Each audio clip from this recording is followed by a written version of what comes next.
Bonjour, encore de bonnes fêtes à tous, j'espère que vous avez bien fêté Noël et que vous allez bien vous éclater à Nouvel An. Ça y est, la fin d'année approche et comme j'avais fait l'année dernière, ça sera les vidéos du bilan. 3 vidéos, la première sur le flop, les films que j'ai le plus détesté, le top, ceux que j'ai le plus aimé, et une troisième vidéo plus bilan sur ce qui s'est passé cette année sur la chaîne Mister Cult et sur l'avenir avec ce qui sortira l'année prochaine au cinéma. Et pour commencer, on va souffrir assez rapidement parce que voilà, on va s'occuper du flop, les films que j'ai le plus détesté cette année. Et j'ai pas envie que ça dure des plombes, on va aller assez vite. Donc voilà, j'ai réussi à en trouver 10, quoique il y a un outsider aussi qui aurait pu être dans le flop, mais bon, fallait faire un choix. Dans l'ensemble, de la 10e à la 6e place, j'ai pris certains films parce qu'il fallait meubler. Mais de la 5e à la première, ils ont bien mérité leur race. Vous êtes prêts? C'est parti pour le flop 2018. Alors comme j'avais dit, il y a un petit outsider, c'est Taxi 5, réalisé par Franck Gastambide. Ne le regarde pas dans les yeux, ne le regarde pas dans les yeux. C'est bon, c'est parce qu'il est content.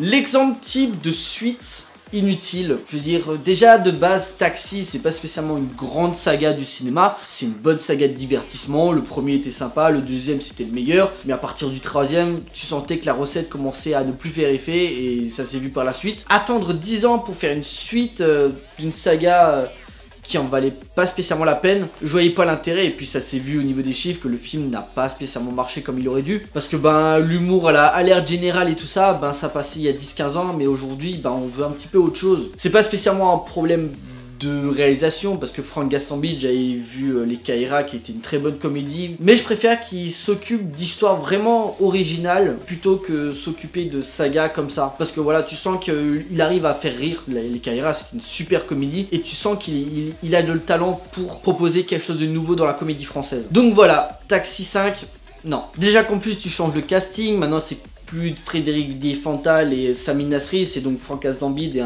et un autre là qui est un petit peu qui fait des spectacles, mais ça marche pas trop, c'est pas très drôle, c'est pas très rythmé et c'est assez oubliable en fait. Vraiment Taxi 5 à oublier. Donc voilà, ça y est, maintenant on rentre dans le vif du sujet. En 10e position, Tomb Raider.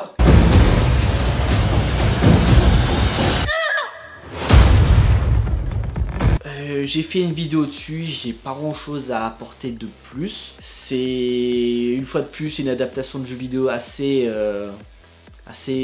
même pas forcément mauvaise mais assez inutile en fait. Je discutais avec un pote, on était sorti de la salle et il me disait mais moi je préfère encore les versions avec Angelina Jolie. Pourquoi? Parce que même si c'était un petit peu de la merde en soi, au moins il y avait ce côté fun et délirant, voilà, c'était de l'action débile, mais au moins tu t'éclatais, tu sortais de la salle, tu dis ouais bon ok, c'est pas très fidèle aux jeux vidéo, mais voilà, il y a de l'action, c'est bien rythmé, tu t'éclates. Là il y a même pas ça. Peut-être c'est plus fidèle aux jeux vidéo récents qui sont sortis de la licence Tomb Raider, mais c'est pas pour autant que l'univers est intéressant. L'actrice principale, Alicia Vikander, qui est une super actrice, elle essaie de tout donner au niveau de son personnage, mais quand t'as un scénario qui tient pas la route, ça suffit pas pour faire un bon film. Donc voilà, c'est dommage. Parce que l'univers de Tomb Raider est assez riche pour en faire quelque chose de vraiment intéressant, même en termes de cinéma. Et l'histoire qui est racontée, le fait qu'elle doit rechercher son père, enfin, pas très intéressant. Après, en plus, le côté archéologue qu'il y avait dans les jeux vidéo est pas très présent. Ok, c'est un petit peu les débuts du personnage, mais c'est assez poussif et même les scènes d'action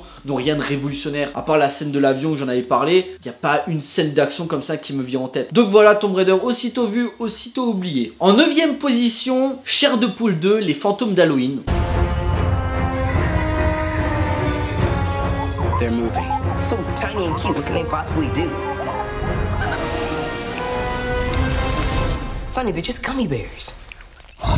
C'est un film qui est sorti au mois d'octobre et ça me saoule parce qu'à la base je devais faire une vidéo et j'avais complètement zappé. Je suis un fan de Chair de Poule depuis tout petit, à la télé il passait la série télé, à la bibliothèque je lisais les romans, enfin voilà, j'étais un gros fan de cette saga littéraire horrifique créée par R.L. Stine. Et donc en 2016 il y avait déjà eu une première adaptation avec Jack Black qui est aussi présent dans le film, mais tu vois 5 minutes, il sert à rien cette fois, qui était vraiment rafraîchissant dans le côté cinéma de divertissement un petit peu horrifique. Ou alors où en fait ils avaient mis toutes les créatures de l'univers Chair de Poule et ça foutait le bordel en ville, mais c'était vraiment original et divertissant, avec son petit lot de frissons à certains moments. Donc voilà, c'était vraiment une bonne surprise, j'en attendais pas grand chose et je me suis vraiment éclaté. Et donc je me suis dit bon bah ils vont faire une suite, cool. Et pendant un moment en fait j'avais une grosse attente parce que le film aurait dû s'appeler à un moment Horrorland. Et pour ceux qui connaissent l'univers de Chair de Poule, c'était l'un des romans les plus populaires où en fait c'était une famille qui allait dans un parc d'attractions horrifiques où il y avait vraiment des attractions vraiment dangereuses où tu mettais ta vie en danger. Donc c'était vraiment assez flippant comme concept. Et donc je me suis dit ça peut être intéressant d'utiliser ce roman là et le transposer à l'écran. Résultat, finalement ils ont dit que ça sera pas Horrorland et qu'ils vont l'appeler Les Fantômes d'Halloween. Pourquoi pas? Et puis la bande annonce est sortie et c'est exactement la même chose que le premier film en fait. Je veux dire, à part le casting qui change, qu'est-ce qui se passe? T'as la poupée Slappy qui revient, qui débloque tous les bouquins et t'as de nouveau les créatures qui reviennent foutre le bordel en ville. Voilà, c'est exactement la même chose. À quelques petits détails près parce que voilà, il veut kidnapper la mère des gosses, mais sinon c'est un copier-coller du premier film et c'est vraiment dommage. C'est vraiment l'exemple type de suite qui veut surfer sur la vague du premier volet. Pour moi, ça a plus sa place dans un direct ou DVD quoi, avec des effets spéciaux en plus. Donc voilà, c'est pour ça qu'il est sorti en salle. Mais à part ça, pas beaucoup d'originalité. Et puis vu comme ça finit dans une scène post-générique, il y aura peut-être un troisième volet. J'espère qu'ils vont essayer de trouver d'autres idées pour développer l'univers de Chair de Poule et pas nous refaire du nouveau, ressortir toutes les créatures des romans et revenir foutre le bordel, tu vois. Je veux dire, une fois ok, deux fois c'est déjà trop et trois fois non. Passer à autre chose. Donc Chair de Poule 2, très déçu. Surtout que le premier était une bonne surprise il y a 2 ans quoi. Dommage. En 8ème position, et là je vais me faire taper dessus par les fans de Marvel, Ant-Man and the Wasp. Hey, what'd I miss? We were just tiny! Pareil, j'ai aussi fait une vidéo au mois de juillet quand il est sorti où j'ai dit ce que j'avais à dire sur le film. Quand on s'est tapé 2 grosses claques sont Black Panther et surtout Avengers Infinity War, il y avait vraiment besoin de dépenser autant d'argent pour faire Ant-Man and the Wasp. Surtout qu'en plus il y a des malins qui m'ont dit ouais mais attends, il y a une scène post-générique de 30 secondes qui fait le lien avec Avengers Infinity War, ça a l'air trop bien. Et moi je lui fais non mais attends, une scène de 30 secondes aussi intéressante soit-elle ne justifie pas les 2 heures de merde qu'on s'est tapé auparavant. Parce que l'histoire ne sert à rien. La méchante, on l'a fait passer pour une grosse bad guy. Je dirais, elle est en train de crever, donc c'est normal qu'elle soit un petit peu vénère et qu'elle essaie de récupérer des trucs. T'en fais une méchante. Déjà, c'est le scénario ne va nulle part. Les scènes d'action n'ont rien de spectaculaire, je veux dire. Comme j'ai dit, on a eu Avengers Infinity War 3-4 mois auparavant, où niveau action c'était quand même autre chose. Je veux dire, à part une course poursuite par-ci par-là et 2-3 fights, c'est du déjà vu. Sans oublier que cette fois, ce qui fait la force et aussi la faiblesse du MCU, c'est aussi une bonne dose d'humour. À aucun moment je me suis marré. L'humour était lourd et c'était insupportable. Et je me dis, t'aurais très bien pu mettre Ant-Man dans Avengers Infinity War, ça nous aurait évité, en tout cas ça vous aurait évité de dépenser 160 millions de dollars. Quand même, pour faire ça, t'aurais très bien pu faire une origin story sur un autre personnage, ou t'aurais très bien pu mettre déjà Captain Marvel au mois de juillet. J'en parlerai quand il y aura les attentes de 2019, mais non, Ant-Man and the Wasp, inutile. Et puis en plus là ce qui me fait chier c'est qu'il y a pas longtemps j'ai regardé sur Rotten Tomatoes, le film a 87% d'avis positifs. 87%, c'est-à-dire qu'il est mieux noté que Avengers Infinity War, qu'il est mieux noté que certains Batman, qu'il est mieux noté que la trilogie Spider-Man de Sam Raimi, que certains X-Men. Ant-Man and the Wasp quoi. Je veux dire déjà 2-3 mois après sa sortie, tout le monde l'avait déjà oublié. Enfin bref, Ant-Man and the Wasp qui prouve que le MCU ne fait pas forcément que des bons films. En 7ème position, Skycrapper.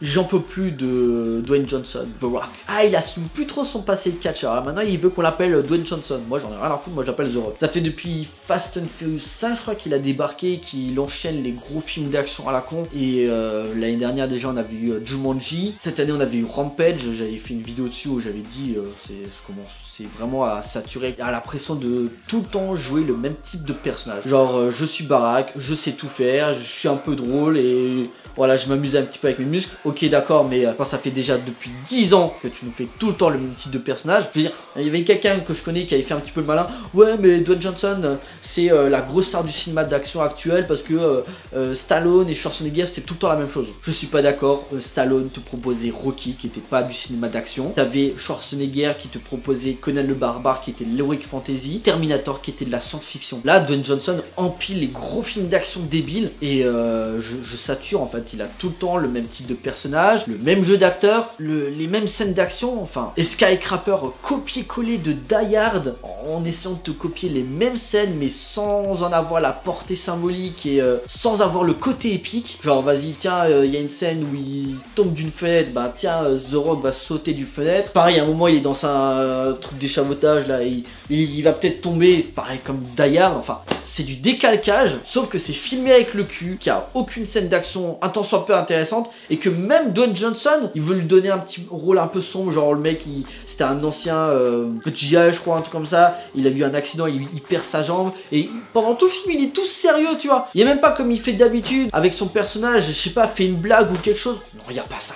Rien du tout. Donc moi désolé Skycrapper, aux oubliettes. En 6ème position, la malédiction Winchester.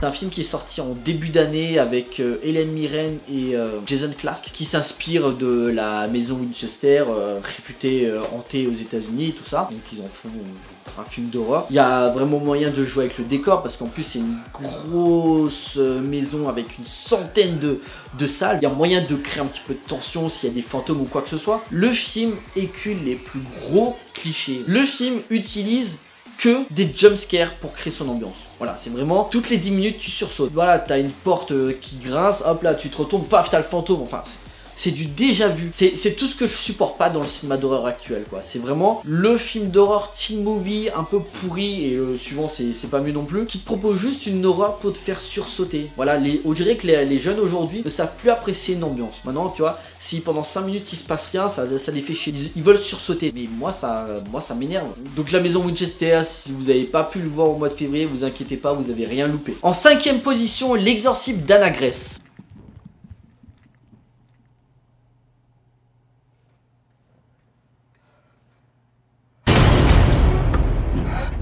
Donc je pense que vous en avez entendu parler puisqu'il est sorti en début décembre, donc c'est tout récent. C'est un énième ersatz qui veut s'inspirer de l'exorciste tout simplement. Ça parle d'une femme qui était une ancienne ex-flic et il lui arrivait un traumatisme, elle a perdu son coéquipier, ce qui fait qu'elle a arrêté d'exercer le métier. Et donc elle a un nouveau job, elle travaille à la morgue. Sauf qu'un jour, il y a un nouveau cadavre qui débarque, donc s'occuper des empreintes et tout ça. Et plein de choses commencent à se dérégler tout doucement, il y a les lumières qui s'éteignent, tu sens que le truc qui est pas vraiment mort, il y a les marques qu'elle portait commencent à disparaître, c'est vraiment bizarre. Et tu te rends compte qu'en fait au début du film, elle était possédée par un démon et donc du coup ils ont décidé de l'exorciser. Sauf que ça marche pas, donc ils ont décidé de la tuer. Sauf que ben comme elle a pas été exorcisée, le démon est encore en elle. Et donc du coup à partir de ce moment-là, ça devient du porte d'Awak avec toutes les 5-10 minutes, pareil comme la maison Winchester, du jumpscare par-ci par-là. Même au niveau des scènes d'exorcisme, enfin j'ai déjà vu ça, j'ai vu l'exorciste, j'ai vu Conjuring, j'ai même vu un film qui était sorti il y a quelques années qui est pas terrible mais qui avait une scène d'exorcisme vraiment efficace, c'était Délivre-nous du mal. C'est largement mieux filmé que ça quoi. Il n'y a aucune scène de tension, tu sais très bien qui va mourir, qui va survivre. Heureusement que le caverne durait que 1h20 donc ça va, c'est passé assez vite. Mais si vous aimez les films d'horreur un peu paranormal, exorcisme, je vous conseille pas du tout celui-là. En 4ème position, et là c'est les femmes qui vont me détester, 50 nuances plus claires.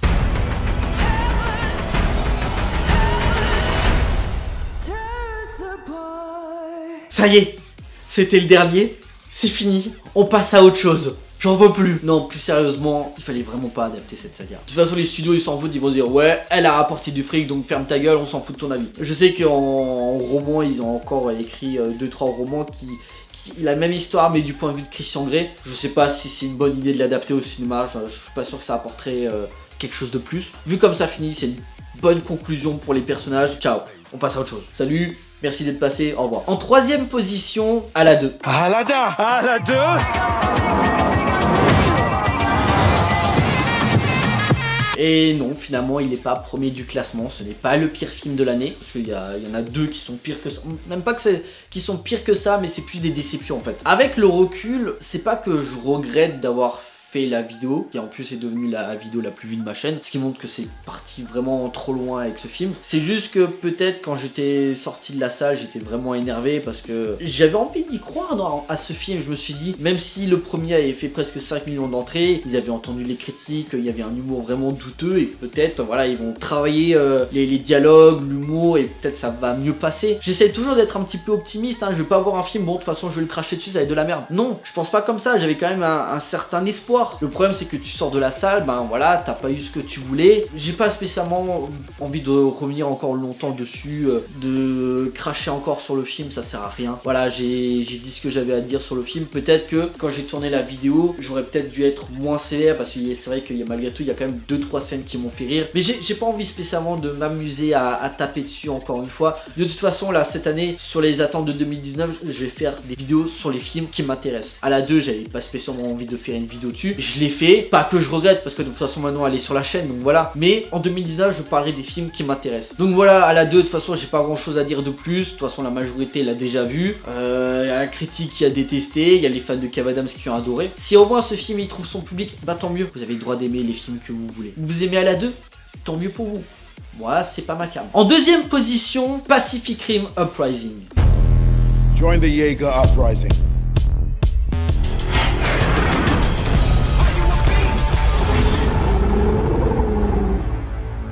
Comment on peut faire une telle daube à partir d'un premier film qui est juste génial? Et il y a des gens qui vont dire non mais t'es sérieux, t'as mis 50 nuances de plus clair et à la 2 mieux classé que ce film là? Alors remettons bien dans le contexte. Pourquoi je les ai mis avant celui-là? Tout simplement parce que 50 nuances plus claires et à la 2, j'en avais rien à foutre de ces films. C'est pas des films que j'attendais cette année. Je les ai vus parce que ben, j'avais vu les premiers films et j'ai envie pour 50 nuances plus claires. Je me dis bon bah j'ai regardé les 2 premiers, je vais voir comment ça va finir. Pacific Rim Uprising, c'est différent. C'est un film que j'avais quand même certaines attentes. Sous prétexte que le premier film, qui était réalisé par le génial et grand Guillermo del Toro, était l'un de mes meilleurs films d'action des années 2010 quoi. C'est vraiment un putain de coup de cœur, fait plein de références qui me plaisent. Voilà, en salle ça a été un gros kiff. Donc déjà quand on tège Guillermo del Toro qui fera pas la suite et qu'on préfère prendre un mec, je sais même pas d'où il vient celui-là, Steven S. The Night, un truc comme ça, et qu'on en fait cette bouillasse, il n'y a pas un combat qui me marque. T'as plus ce côté nerveux quoi. En plus les robots sont trop propres sur eux, c'est trop lisse. Sans oublier que le scénario est incohérent, qu'il est vraiment débile et que comme j'ai dit, bah niveau action, et bah ça vaut pas du tout la mise en scène du premier film. Voilà, ça a été une grosse attente et surtout ça a été une grosse déception. Voilà pourquoi il est mieux classé que à la 2 et 50 nuances plus claires, parce que j'étais vraiment énervé quand j'étais sorti de la salle. Parce que je me suis dit putain quel gâchis quoi. Tu gâches une licence dès le 2e épisode et vous en faites n'importe quoi. C'est pour ça que ça m'énerve. Et en première position, le top du flop, vraiment le pire film qui m'était été donné de voir cette année. Les aventures de Spirou et Fantasio réalisé par Alexandre Koff. Vous savez comment faire atterrir ce truc?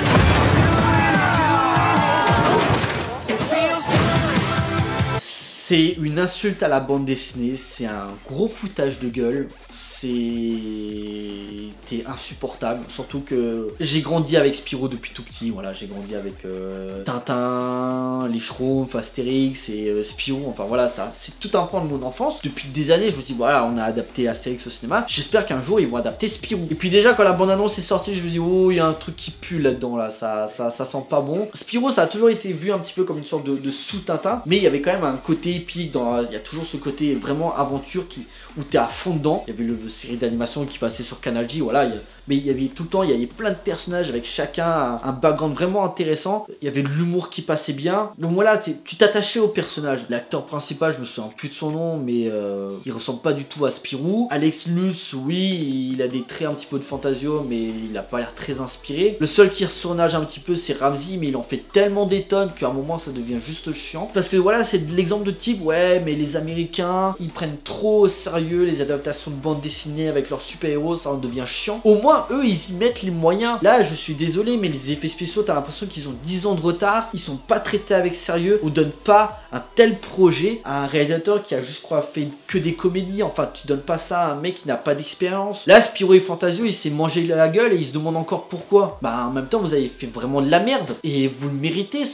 cet échec. Tout ça qui fait que les nouvelles aventures de Spirou et Fantasio est un mauvais film. Avant d'être une mauvaise adaptation, parce que tu peux faire une mauvaise adaptation et faire un bon film, Il y en a plein des exemples et ça me rend triste parce que le cinéma français peut proposer autre chose que ça. Alors qu'en France, on a les talents pour s'occuper de ce type de projet. On a Alain Chabat, il a prouvé avec Astérix Mission Cléopâtre. On a Alexandre Astier qui l'a prouvé aussi avec le récent Astérix. Enfin, on a les talents pour adapter les bandes dessinées au cinéma sérieusement et avec respect de l'œuvre d'origine. Donc voilà, moi Spirou et Fantasio, plus je continue d'en parler, plus ça m'énerve, donc on va s'arrêter là. Donc voilà, ce classement est terminé, n'hésitez pas à me laisser des commentaires et me mettre votre classement des pires films de l'année 2018, c'est toujours intéressant de pouvoir comparer. Pour nous, on se retrouve avec la deuxième partie consacrée au top, les films que j'ai le plus aimé cette année, et une troisième consacrée au bilan de la chaîne et les attentes pour 2019. Ciao!